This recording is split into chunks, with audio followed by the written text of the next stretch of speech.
Your autistic child asks a question. You answer, and 30 seconds later, same question. Same words, same tone, like your answer never happened.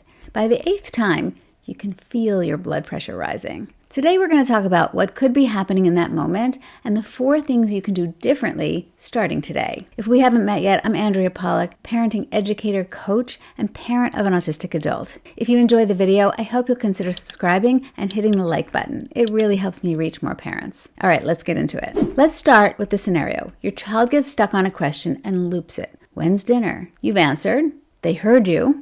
Every time. From a typical lens, repeating the question like that looks like demanding or pushing buttons or just not listening. But with autistic kids, repetitive questioning is rarely just about the information. It's often the nervous system seeking certainty when it feels in some way unsafe. And sometimes it might be something else entirely, and we'll get into that too. My son Matthew is now 27, and he didn't talk much as a young child, so this pattern showed up later in his life.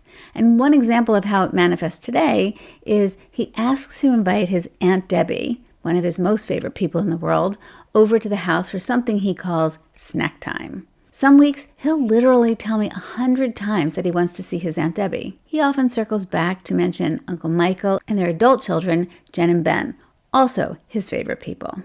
It's just become a thing. Sometimes we even record it and send it to Aunt Debbie because it's pretty hard to believe the persistence unless you hear it for yourself. I'm not sure of the exact reason for the constant repetition. It does feel like there's some anxiety attached, like he needs some reassurance that he's going to get to see her, so I give that to him. But there's also, I believe, an element that he likes thinking about it and he gets stuck in a bit of a thought loop. We'll talk more about strategies in a minute, but I'll just mention here that one tool I found helpful is to vary up the way I answer. Instead of just saying, yes, we'll invite her, I might say, that sounds like fun, what should we serve? If he answers, I might say, what else? I'm trying to get him out of the thought loop, not for my sake, for his. I also suggest to clients that being playful, making the response silly or unexpected can also help. In this case, I could say, should we ask her to move in? Though that would be really risky because I think he'd probably say yes. The goal of that is more about connection and also keeping ourselves entertained than it is to force an outcome. So let's talk about other things you can do in these moments. First, answer the question and hear the purpose behind it. When your child asks, what time is the party 8 times, the surface answer still matters. Knowing the actual time is part of what makes them feel steady. So I like to give that answer every time.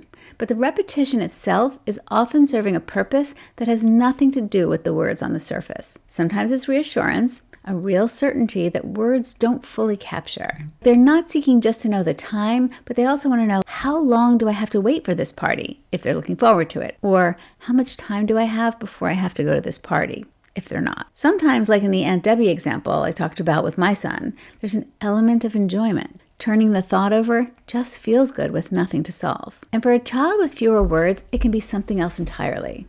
It can be something like language practice. They're reaching for something specific and don't yet have the vocabulary to say it, so they repeat the closest words they have. I learned this one evening driving home from a therapy appointment with my son. From the back seat, he said garage, and I said, yep, when we get home, we'll put the car in the garage. A few seconds later, garage, and I said, yep, that's where we're going.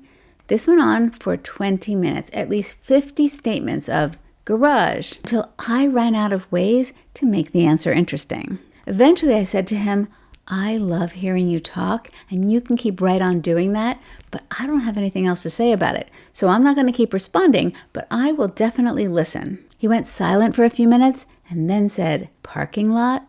He was trying to ask me what the difference was between a garage where we parked in the city and a parking lot where we parked at the therapist's office in the suburbs.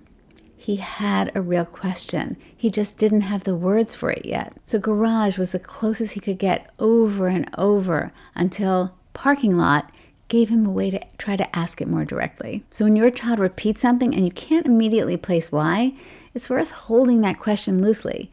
Maybe, is it reassurance? Is it enjoyment?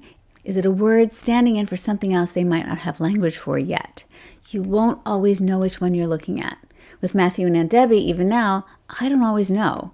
I do my best to read the moment, answer him, and sometimes experiment a little. Get playful with my responses, or even ask him something back to see if it helps him move through the loop instead of staying in it. With the party example, if a child keeps asking what time they're leaving and it seems like genuine unease, the worry may not even be about time. You can find out if it's mostly about time by offering to set a timer that they can look at, or writing down 3 o'clock if that's the time you're leaving, so that they know exactly they can remember and consult the piece of paper. But also consider that they could be anxious about the noise, whether they'll know how to interact at the party, what happens if they're not having fun. You don't have to guess at what the worry is with certainty, just get curious. With a verbal child, you can try something like, it's at 3:30, we're leaving in about an hour. Are you looking forward to it? Are you excited? Or what do you think will be the most fun part of the party? It reassures either way, and if there's a real concern, it gives your child room to name it without you having to guess right every time. Second strategy is find a way that the child can get the answer without depending on your answer. As long as the certainty lives only in your voice, your child has to come back to you every time the anxiety spikes, and that's exhausting for both of you. So find a way to externalize it. Write it down, put it on a whiteboard, a sticky note, a visual schedule, as in, first we're going to do this, then that, then the party. Something your child can verify independently. You might say, here, let's write it down so you can check anytime you need to. That gives your child a regulation tool that doesn't require you.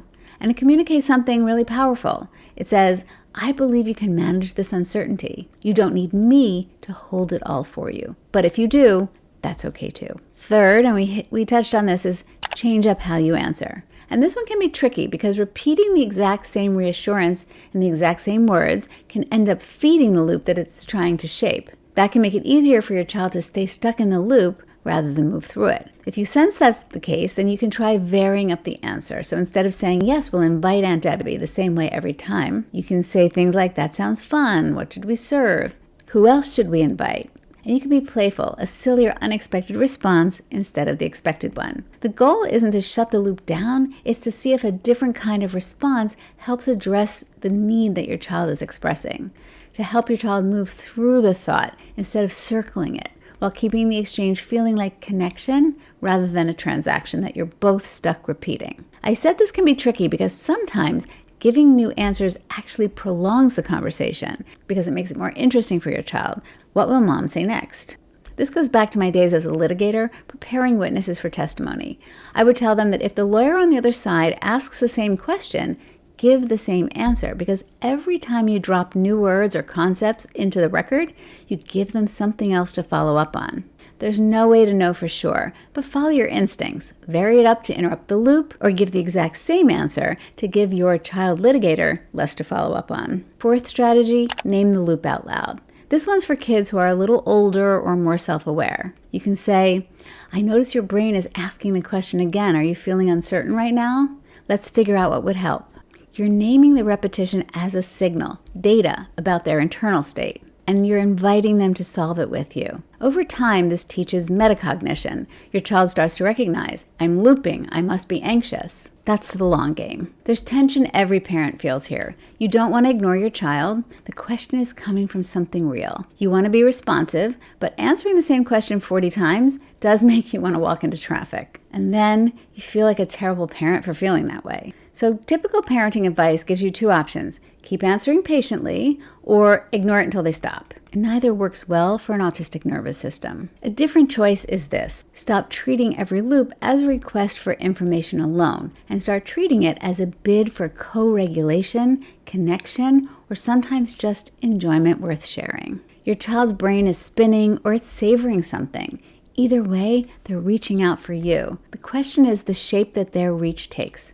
So you reach back, not only to the question, but to the person asking it. You anchor them. You externalize the certainty. You vary your response to see what helps. You name what's happening when they're ready to hear it. Over time, they may need you less for this. The loop gets shorter or your child starts reaching for the sticky note themselves before they reach you. That's the goal. Not perfect patience from you, but growing capacity in them. So answer the question, hear the purpose beneath it. Get the certainty out of your head and into their hands. Vary how you respond and see if it helps them move through the loop. or if it prolongs the interaction. And when they're ready, name the loop so they can start to recognize it themselves. If this gave you a new way to think about what your child is actually asking for when they loop, I hope you'll consider subscribing, giving it a like, and I'll see you in the next one.